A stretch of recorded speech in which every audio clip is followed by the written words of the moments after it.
কে পসার মাও পসার বলে পরীক্ষার রেজাল্ট হল পসা করে গেছে। হ্যাঁ পয়সা তো কই বাড়ি এসছে? এত রাত হয়ে যাবে সবাই বাড়ি এসে নাই।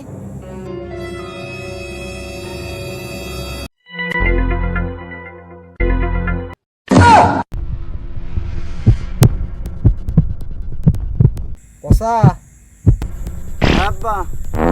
বাবা তোর বলে পরীক্ষার রেজাল্ট হল, হ্যাঁ হয়েছে। তুই কুড়ে? তো মুই তো পরীক্ষা ফেল করছো, মুই ঢাকা যাই আজকে। আয় একবার ফেল করছিস তে কি হয়েছে, পরে বড় পরীক্ষা দিবের বাবু বাবা। আয় তুই বাড়িতে এলা, অনেক রাত হয়ে যাচ্ছে। তা ঠিক আছে মুই বাড়ি যাওয়ার লাগছম তাহলে।